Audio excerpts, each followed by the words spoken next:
Did you know that over 400 lives were taken by a single woman over a period of decades? She was a demon disguised as an angel of mercy, and her name was Amelia Dyer. In the dark, gas-lit streets of Victorian England, a secret trade flourished, born from shame and desperation.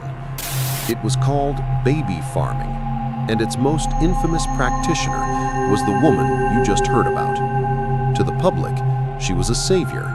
Her newspaper ads promised a loving, country home for the unwanted infants of unmarried mothers. For a simple, one-time fee, she offered a solution, a clean slate. Desperate women saw her as an angel, but the truth was a nightmare. Amelia Dyer wasn't running a foster home. She was running an assembly line of death. The babies she adopted were never seen again. She had turned the act of care into a horrifying business. How did this woman, sworn to nurture life, become one of history's deadliest monsters? A monster made by an era. To understand this monster, you have to understand the monstrous world she lived in. Victorian England was a society of brutal contradictions.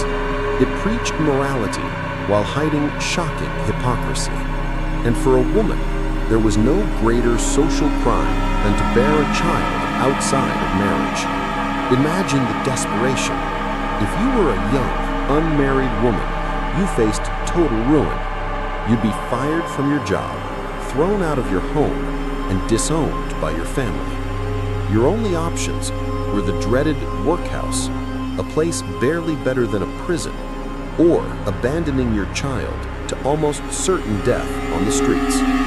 There was no social safety net. There was no sympathy. This is the world that created the market for Amelia Dyer. She was a predator who thrived on the pain of others. Her ads were a beacon in the darkness for these desperate women. They weren't just giving up a child. They were trying to buy it a chance of life, a chance they themselves could never provide. They paid her fee, sometimes a full year's wages, with the gut-wrenching hope that their baby would be safe and loved. They had no idea they were paying for their own child's funeral. Society had created a wound, and Amelia Dyer had found a way to profit from the bleeding. The business of death, escalation of evil. Amelia Dyer was, by trade, a nurse. She understood the mechanics of life and death, and she applied this knowledge to her business with cold, calculated efficiency. The model was simple: collect the large one-time payment, and then eliminate the long-term cost, the child itself. In her early years, her method was passive. She would take the babies and simply let them die from neglect and starvation. To quiet their cries, she would dose them with a dangerous opium-laced syrup called Godfrey's cordial. But this method was slow, inefficient, and occasionally drew the attention of suspicious coroners. It was bad business. So, her evil evolved. She realized that for maximum profit, the child needed to disappear immediately. She perfected her method. Soon after leaving the mother, often on the train ride home, she would unspool a length of simple white edging tape, the kind used for sewing. She would wrap it once, twice around the infant's neck and pull tight. It was her signature.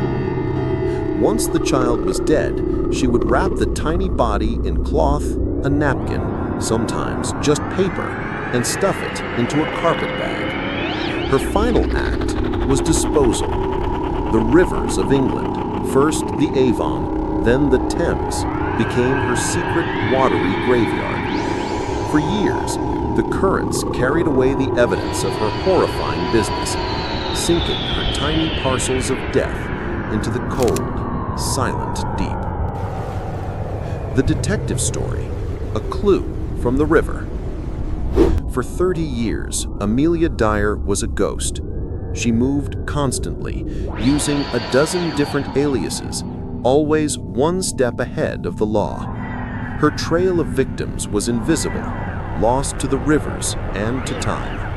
Her downfall would come not from a witness, but from a single fateful discovery and a piece of trash. On March 30th, 1896, a bargeman on the River Thames in Reading, England, spotted a small brown paper parcel floating in the water. He fished it out, and inside found the body of a baby girl, Helena Fry. A length of white tape was still wrapped around her neck.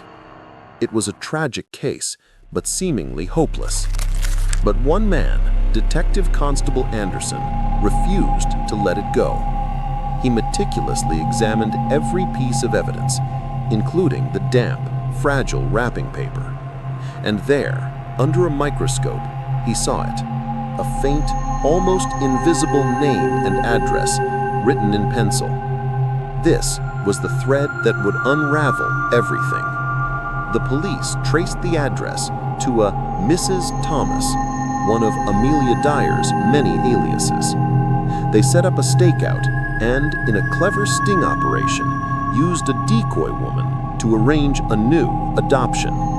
When she opened her door, expecting another baby, she was met by the police. The horrors they found inside her home were unimaginable. The entire house reeked of human decomposition. They found piles of newspaper ads, stacks of letters from mothers begging for news of their children, pawn tickets for baby clothes, and in a sewing box, rolls of the very same white edging tape. The ghost was finally caught. Legacy, the Ogress, and the Law. Amelia Dyer's trial was a sensation. The press dubbed her the Ogress of Reading. Faced with overwhelming evidence, her only defense was a plea of insanity. But the jury saw through the act. After deliberating for less than 5 minutes, they found her guilty of the murder of one child, Doris Marmon. On June 10, 1896, she was hanged.